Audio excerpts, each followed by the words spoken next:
Hello students, welcome to my YouTube channel physics blog. पिछले 2-3 दिनों से वीडियो अपलोड नहीं हो पा रहा था। इसका वजह ये था कि वैक्सीन लेने की वजह से थोड़ा सा फिजिकल प्रॉब्लम्स, शरीर में दर्द और थोड़े से प्रॉब्लम्स जो हो जाते हैं, तो उसके वजह से थोड़ा सा मैं प्रॉब्लम फील कर रहा था, जिसकी वजह से वीडियो नहीं ले पा रहा। लेकिन फिलहाल मैं ठीक हो गया हूं और उसके असर जो होते हैं बॉडी पे एक्सटर्नली, वो खत्म हो गया। तो उसकी रिकवरी के बाद मैं फिर से आपको क्लास में आया हूं और आपके लिए आगे की क्लास को कंटिन्यू रखूंगा। और इस कंटिन्यू क्लास में आज हम पिछले क्लास में जो हमने छोड़ा था वो ये कि इंटीग्रेशन पे फंडामेंटल कॉन्सेप्ट इंटीग्रेशन का हमने जाना था और उस पर फंडामेंटल फॉर्मूले के साथ साथ इंटीग्रेट करना सीखा। इंटीग्रेशन के बारे में आप लोगों को मैंने बताया था कि इंटीग्रेशन जो है रिवर्स प्रोसेस होते हैं डिफरेंशिएशन के। मतलब जो डिफरेंशिएशन में करते हैं उसका हम रिवर्स करते हैं। इंटीग्रेशन रिवर्स मतलब उल्टा करते हैं।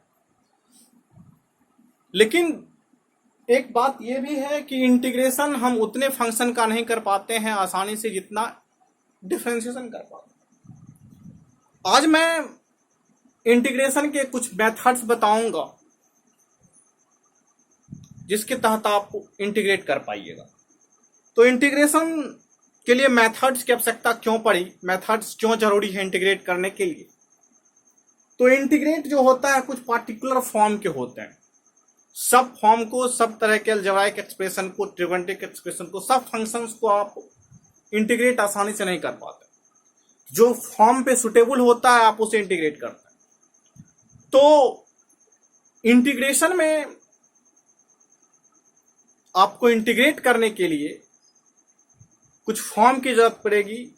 आपको जो लिमिट फार्मूले, जो आपको फॉर्मूला मिला है, जो मेथड्स मिले हैं, उसके तहत आपको लेना पड़ेगा। आज हम जो इंटीग्रेशन में मेथड्स ऑफ इंटीग्रेशन, इसकी बात करूंगा। मैथमेटिक्स में आप इसको इन डिटेल पढ़िएगा, लेकिन कुछ मेथड्स आप लोग भी जान लीजिए इंटीग्रेट करने का, जिससे कि आपको अगर फिजिक्स में प्रॉब्लम्स ना हो। तो मेथड्स ऑफ इंटीग्रेशन, तो इसकी जरूरत इसलिए पड़ी कि इंटीग्रेशन को करने के लिए आप हमेशा इंटीग्रेट करने के लिए स्टैंडर्ड फॉर्म में कोई फंक्शन को लाते हैं। स्टैंडर्ड फॉर्म कहने का मतलब वो हुआ कि आप उस फॉर्म में लाने की कोशिश करते हैं जिस फॉर्म में इंटीग्रेट करना आसान हो। तो हमेशा आप फंक्शन को इंटीग्रेट करने के लिए वैसे फॉर्म में लाने की कोशिश करेंगे जिस फॉर्म में इंटीग्रेट करना आसान हो। दैट मीन्स जिसका इंटीग्रेशन आप जानते हो, जिसका इंटीग्रेशन आप आसानी से कर पाते हो, तो वो चीज है। और हमेशा इंटीग्रेट करने के लिए हमेशा आप लीनियर फॉर्म में लाना ज्यादा बेटर होता है। आगे चल के आप मैथमेटिक्स की क्लास में इसके बारे में विस्तार से जानेंगे, कैसे आप सवाल के जरिए। तो ये चीजें हैं। लेकिन हमेशा इंटीग्रेशन का मेन कॉन्सेप्ट यही है, चाहे आप कैसा भी इंटीग्रेशन करें, आपके जहन में ये चीजें होनी चाहिए कि हमेशा हम इंटीग्रेशन को उस फॉर्म में लेके जाएं जिस फॉर्म में हमें इंटीग्रेट करना आसान पड़े, इंटीग्रेट करने में हमें आसानी हो, इंटीग्रेट करने में ज्यादा प्रॉब्लम्स ना हो। दैट मीन्स जिसका फॉर्मूला हमें पता हो, उस रूप में हमेशा ले जाने की कोशिश इंटीग्रेट को करते हैं। या फिर जिस प्रोसेस से इंटीग्रेट करना आसान होता है, जिस मेथड, हमेशा उस मेथड के जो रूल एंड रेगुलेशंस है उस पर ले जाने की कोशिश करेंगे। तो इंटीग्रेशन के अंदर एक मेथड्स है, मेथड्स ऑफ सब्स्टिट्यूशन।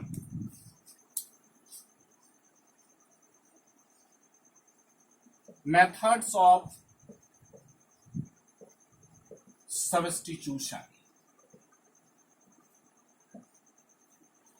और सब्स्टिट्यूशन में प्रतिस्थापित, सब्स्टिट्यूशन का मतलब होता है प्रतिस्थापित करना उसके बदले में कुछ लाना।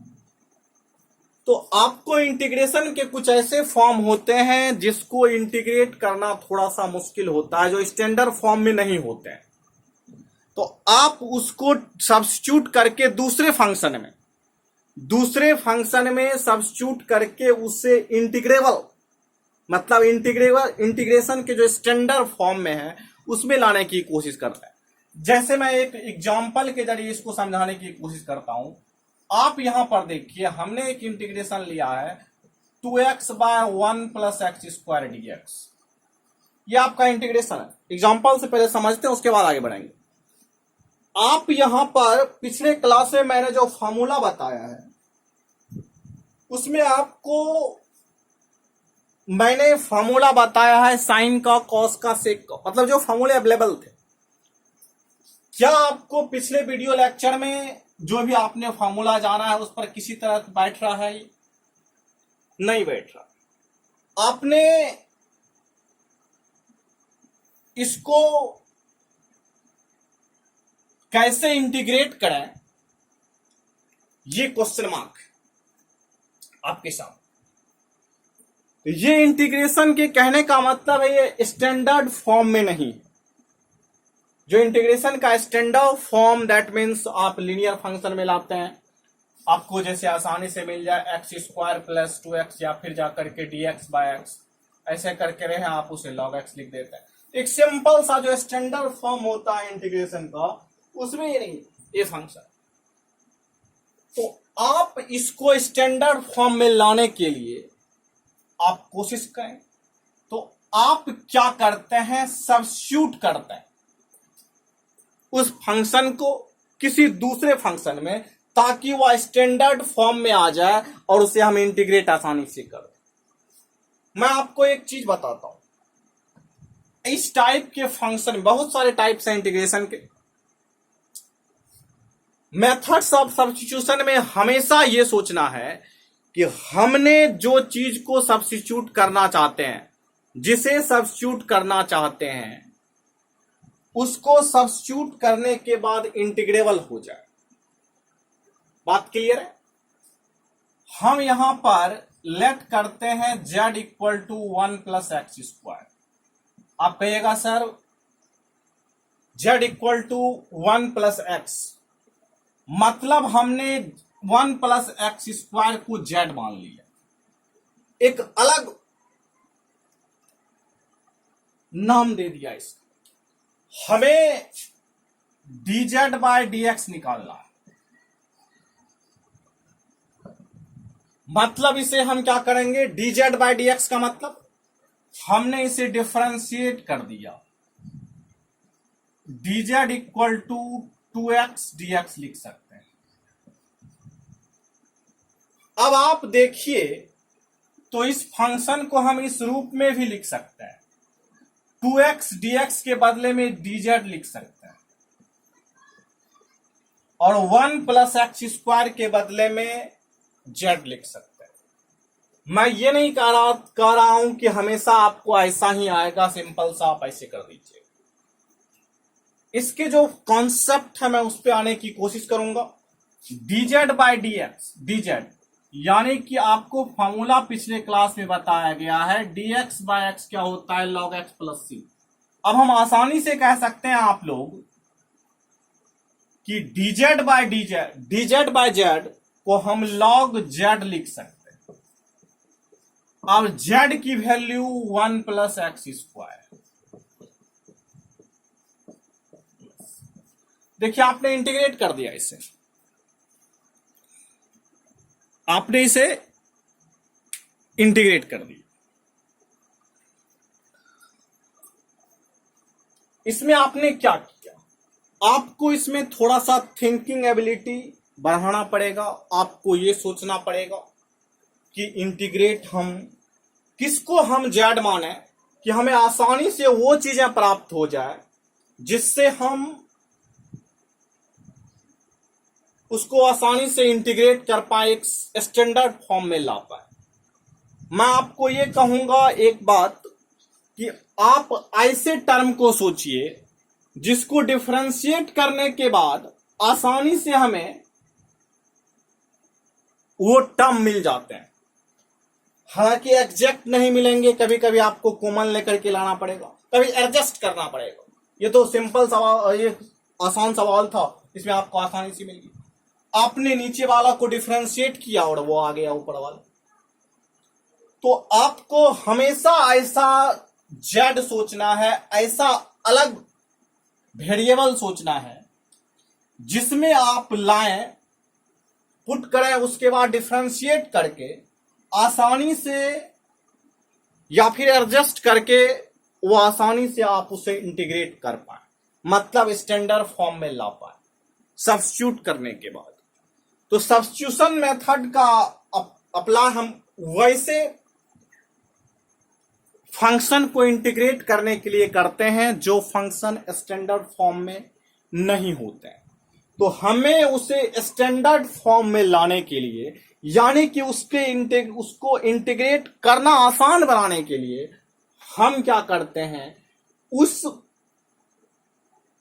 इंटीग्रेशन के कुछ पार्ट को, वैसे पार्ट को, कुछ पार्ट का कहने का मतलब वो वैसे पार्ट को जिसे इंटीग्रेट करना कठिन होता है। मैंने क्या बोला, इंटीग्रेशन के उस फंक्शन के वैसे पार्ट को जिसे इंटीग्रेट करना कठिन होता है, उसे हम एक अलग वेरिएबल मान करके, एक अलग उसको सब्स्टिट्यूट करके हम एक आसान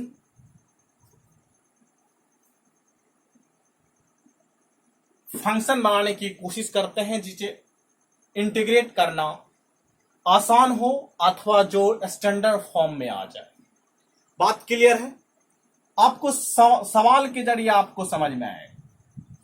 आपको एक और सवाल में डालता हूं, उसके बाद मैं इस पर आऊंगा। log x by x plus सी।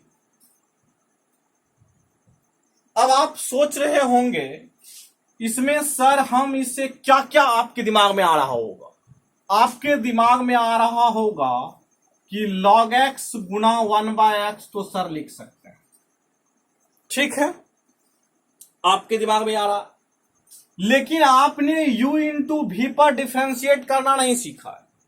हालांकि आगे सीखेंगे, इसको आगे सीखेंगे, लेकिन आगे सीखने के बाद भी आप उस जगह भी इसका यूज करना सफिशिएंट नहीं समझिएगा। देखिए, आप कहिएगा ठीक है u इंटू भी आगे सीखिएगा, log x का तो आप इंटीग्रेशन नहीं जानते हैं, लेकिन मुझे log x बाय x को इंटीग्रेट करना है, तो क्या किया जाए।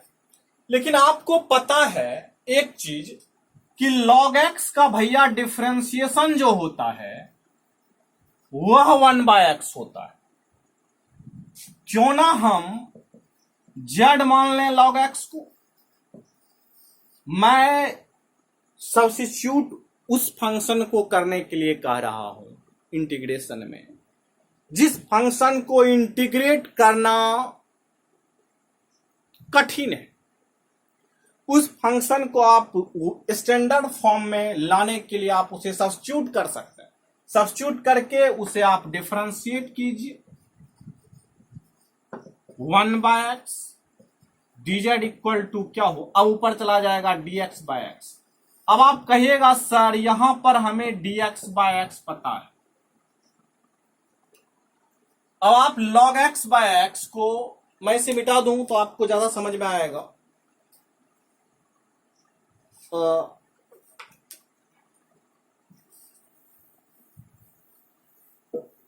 अब देखिए dx बाय एक्स,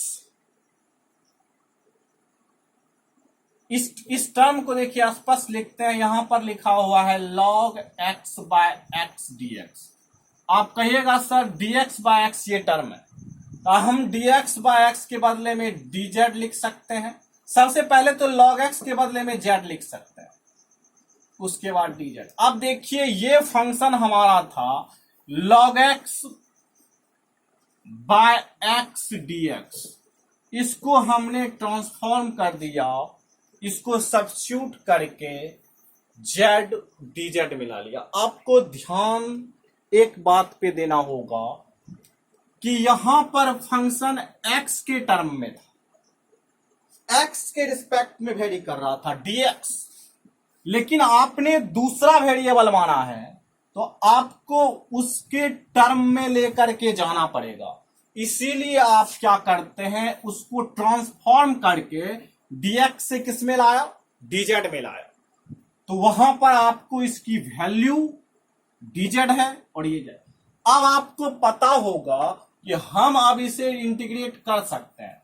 कैसे कर सकते हैं, तो z स्क्वायर बाय 2 कहां से आया, इस पर पावर 1 है, z पर power 1 plus 1 by 1 plus 1 plus c, z square by 2 plus c।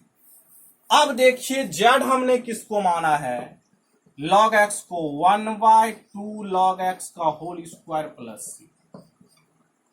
बात क्लियर है। मैं एक बार फिर से आपको समझा देता हूं। सब्स्टिट्यूशन का मतलब होता है फंक्शन को एक फंक्शन से दूसरे फंक्शन में सब्स्टिट्यूट करना। क्यों करें भैया, उसे इंटीग्रेट करने के लिए करें। हम उस फंक्शन में भी तो इंटीग्रेट कर सकते थे, कर नहीं सकते थे, क्योंकि हमारे पास में वो टूल्स नहीं है। हमारे पास एक लिमिट फार्मूला है इंटीग्रेशन का, हमारे पास एक लिमिट मेथड है इंटीग्रेशन के। उस मेथड पे हमारे पास में जो लिमिट मेथड है, लिमिट फार्मूला है, उसको हम स्टैंडर्ड फॉर्म कह सकते हैं। हमारे पास स्टैंडर्ड फॉर्म है इंटीग्रेशन करने का। तो वो कुछ फंक्शंस ऐसे होते हैं जिसको जो स्टैंडर्ड फॉर्म में नहीं होता है, उसे स्टैंडर्ड फॉर्म में लाने के लिए हम उसे सब्स्टिट्यूट करके स्टैंडर्ड फॉर्म में लाते हैं। स्टैंडर्ड फॉर्म दैट मीन्स वैसे फॉर्म में जिसको इंटीग्रेट करना आसान होता है। तो हम इसके लिए क्या करते हैं, वैसे फंक्शन को हम चेंज करने की कोशिश करते हैं इंटीग्रेशन के उस पार्ट में। इंटीग्रेशन जो दिया हुआ है उसमें हम वैसे पार्ट को पिक करते हैं जिसे इंटीग्रेट करना कठिन है। तो हम उसे क्या करते हैं, सब्स्टिट्यूट करके आसान फॉर्म में लाने की कोशिश करते हैं। और हम ये भी देखते हैं उसमें कि हमने जिस फॉर्म को, जिस पार्ट को चेंज करने की कोशिश कर रहा हूं, उसको मैंने माना है, क्या उसको डिफरेंशिएट करने के बाद इंटीग्रेशन में जो दिया उसके कुछ पार्ट आ रहे हैं या आने की संभावना है या नहीं है, उससे मेरा काम आसान बन रहा है कि नहीं बन रहा। तो मेथड्स ऑफ सब्स्टिट्यूशन में क्या करते हैं, हम जिसको मानते हैं, जैसे यहां पर देखिए एक और सवाल लेते हैं आप लोगों के सामने।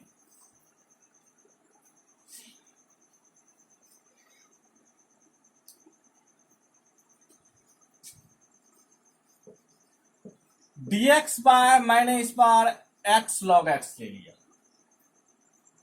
एक यही सवाल है, चलिए सिंपल सा।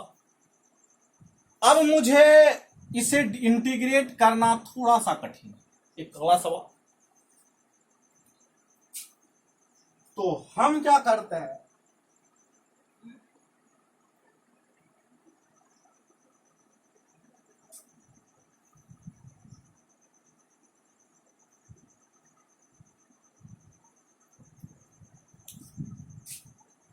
हम इसमें आप देखिए x को z मानते हैं तो मेरा काम नहीं बनता है। dx बाय dx 1 हो जाएगा, कोई फायदा ही नहीं होगा। आप देखिएगा अगर आप इसे z मानते हैं तो मेरा काम बन रहा है। कहिएगा कैसे सर, z मानने, इसको मानने से dz बाय dx क्या होगा, 1 बाय x होगा। Let z equal to log x मानने के बाद dz बाय dx क्या होगा, 1 बाय x। अब आप कहिएगा dz जो है dx by x, dx by x ये टर्म आपको है, इसके बदले में हम क्या लिख दें, dz लिख दें, इसको z लिख दें, तो ये क्या हो जाएगा, log z प्लस c। अब z किसको माने हैं, log x को, log x plus c।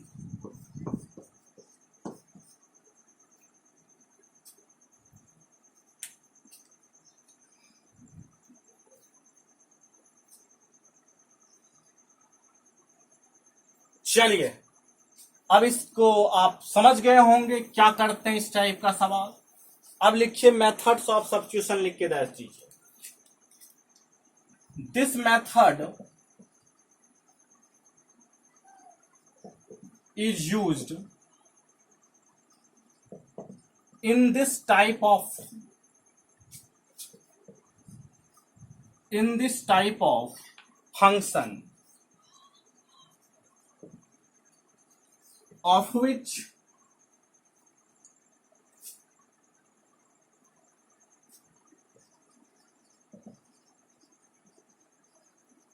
we can't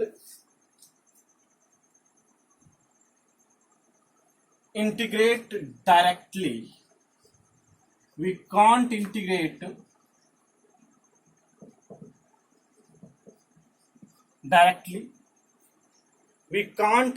directly और कह सकते हैं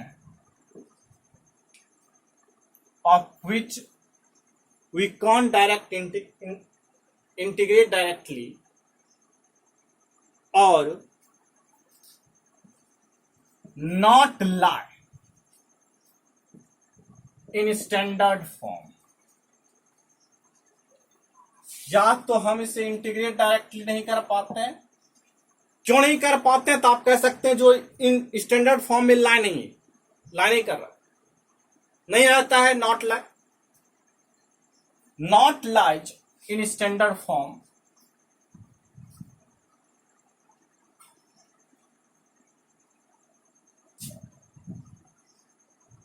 then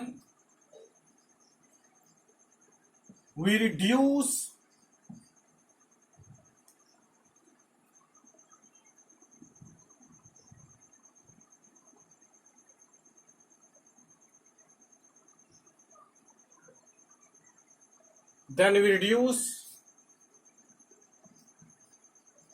that function in standard form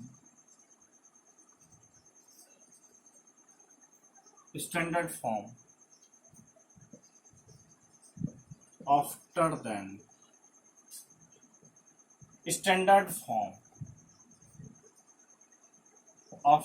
then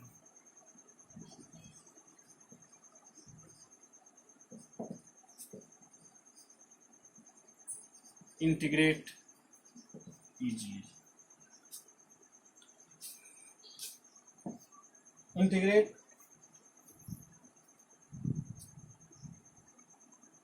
easily.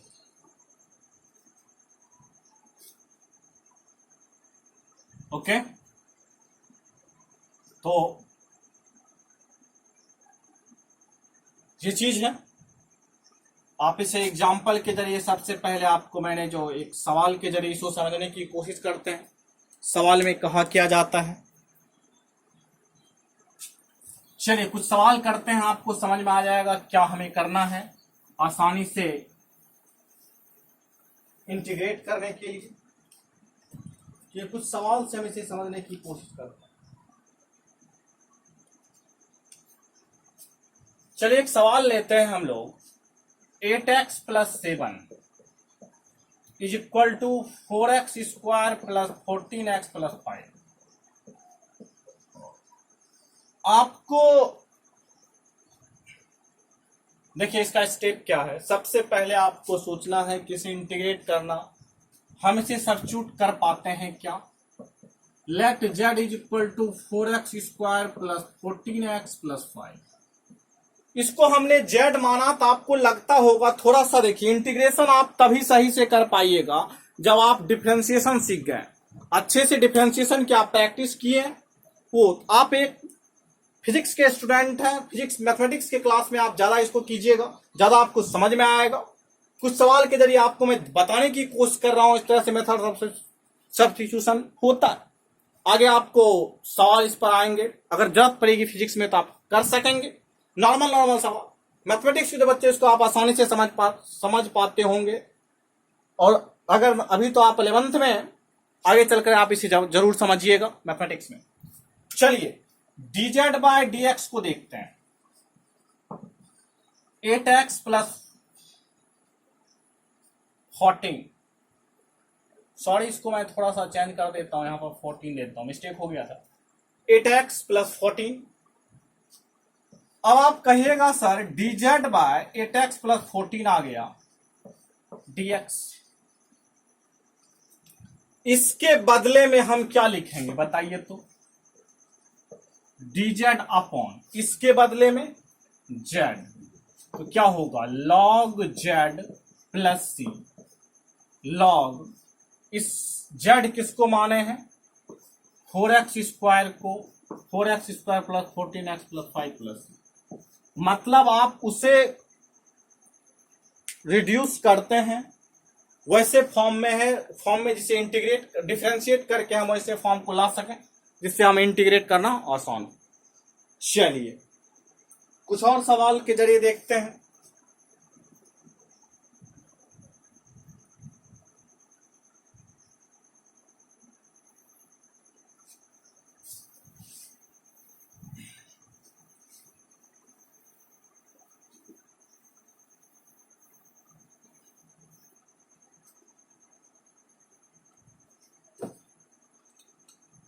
चलिए एक सवाल है dx by ax plus b, ऐसा रंग का सवाल है आपको। हालांकि इसका मैं पिछले क्लास में फॉर्मूला भी बताया था डायरेक्ट कर देने के लिए। तो देखिए let z equal to ax plus b आप मानते हैं, तो dz बाई dx क्या आएगा बताइए तो, a आ जाएगा, dz इक्वल टू क्या हो जाएगा a dx, dz by a equal to dx लिख सकते हैं। अब हम इसको पुट कर देते हैं, dz बाय a इसके बदले में क्या z। अब आप कहिएगा सर ये कांस्टेंट टर्म है क्यों इसे बाहर कर लें, तो dz बाय z इसको क्या लिखेंगे 1 by a log z plus c, z की वैल्यू हमें पता है 1 by a log ax plus b plus क्या, इसका मैंने फॉर्मूला पिछले क्लास में बताया था।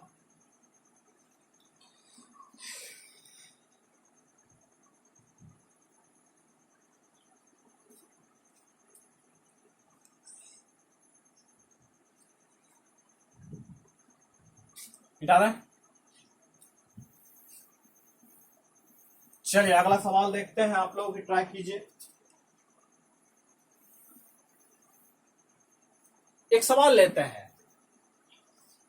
सर आपने तो 10x का इंटीग्रेशन नहीं बताया था, चलो आज बता देते हैं।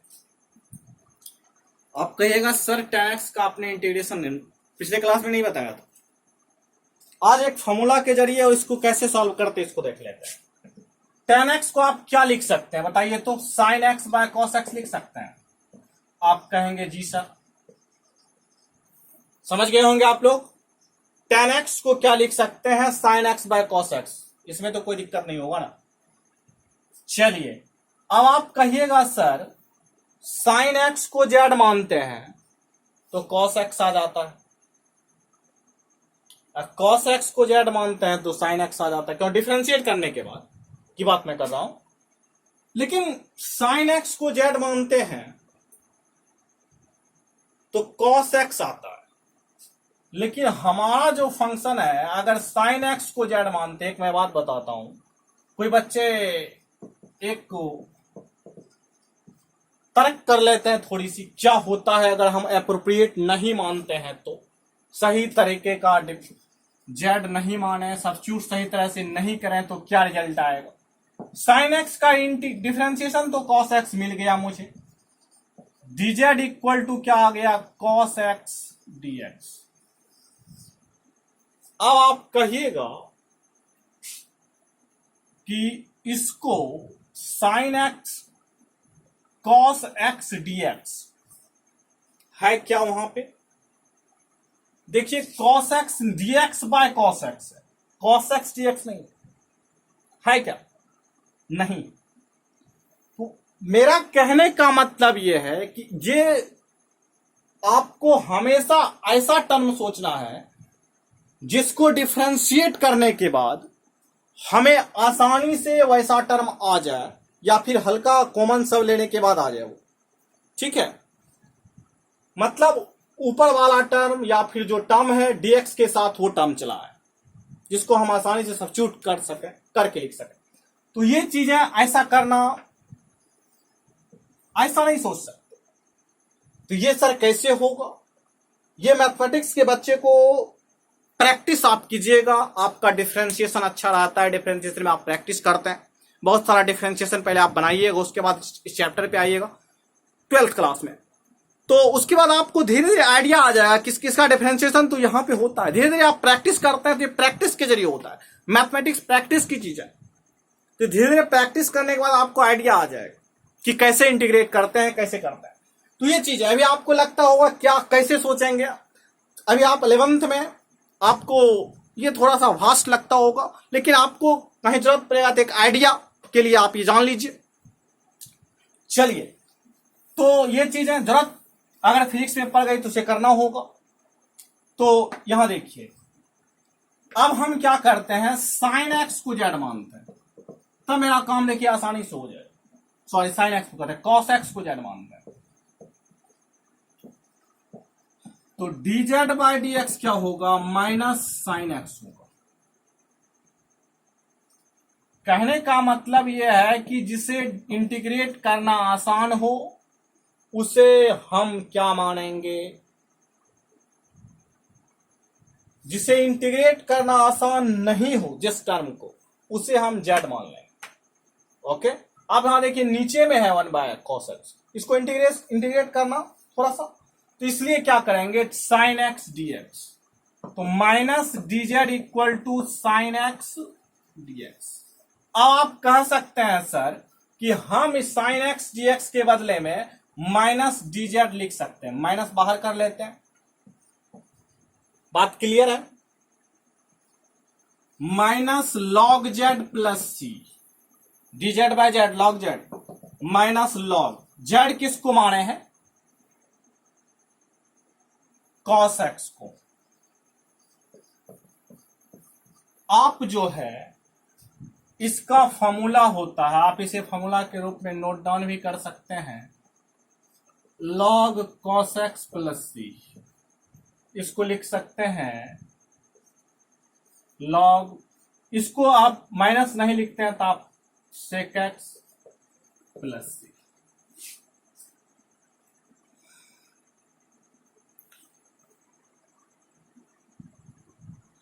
लॉग सेक एक्स प्लस सी। तो tan x का फॉर्मूला ये होता है, यहां पर भी आपको लिख देते हैं समझने की, वो शायद वो नहीं दिख पा रहा होगा। इसका फॉर्मूला होता है, आप किताब में लिखे देखे होंगे, log sec x प्लस सी। चलिए, tan x का इंटीग्रेशन क्या होता है, log sec x प्लस सी। बात क्लियर है? चलिए मिटा दें, समझ में आ गया?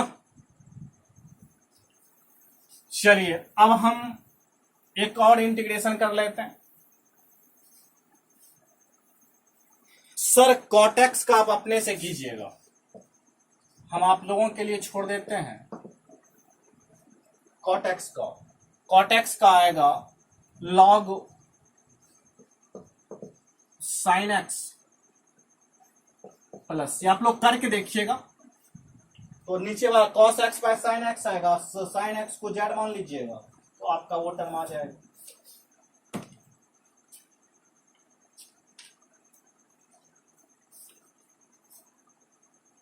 चलिए, cot x का हो गया। कुछ और इंटीग्रेशन कर लेते हैं। एक सवाल है आप लोगों से, चलिए sec x का भी होगा, तो वो चीजें sec x का cos x का ये सारा चीज भी होता है, log sec x का log sec x plus tan x होता है। इतना जरूरत आपको नहीं पड़ेगा फिजिक्स में, इसलिए वो सब चीजें आप ओमिट ही कीजिए तो ठीक है। चलिए आगे चलते हैं। तो मेथड्स ऑफ सब्स्टिट्यूशन,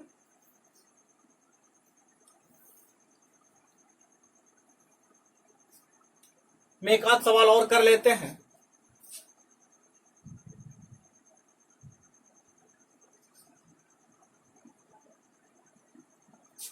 एक सवाल है, सेक पर power 4x 10x dx। Sir इसको, इसमें किसको जेड माना है सर?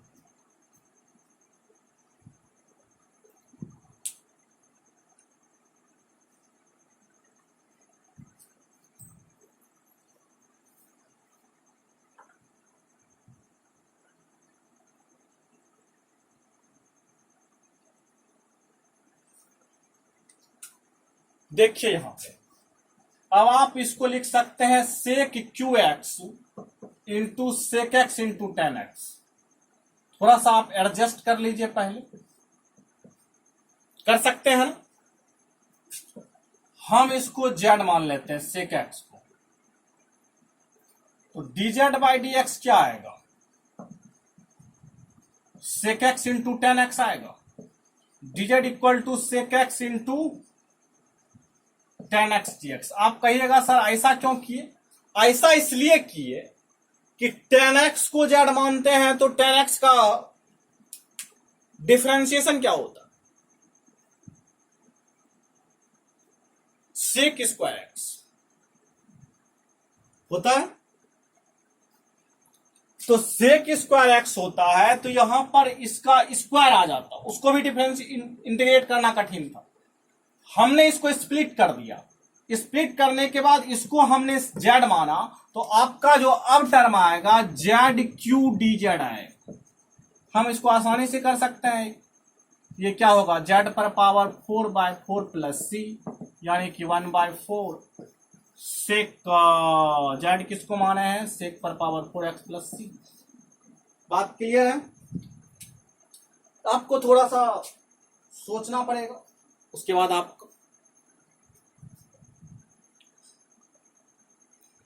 चलिए, ये था मेथड्स ऑफ सब्स्टिट्यूशन। ज्यादा सवाल आप लोग ना करें तो बेटर है, मतलब एक आइडिया देना था कि इंटीग्रेशन इस तरह से होता है। कल के क्लास में हम एक और मेथड लेकर के आएंगे इंटीग्रल बाय पार्ट का, उस पर कुछ सवाल कर लेंगे थोड़ा सा। उसके बाद लास्ट टॉपिक डेफिनेट इंटीग्रल पे थोड़ी सी बात कर लेंगे, बात खत्म हो जाएगी वहां पे। चलिए मिलते हैं कल के वीडियो लेक्चर में, तब तक के लिए बेस्ट ऑफ लक।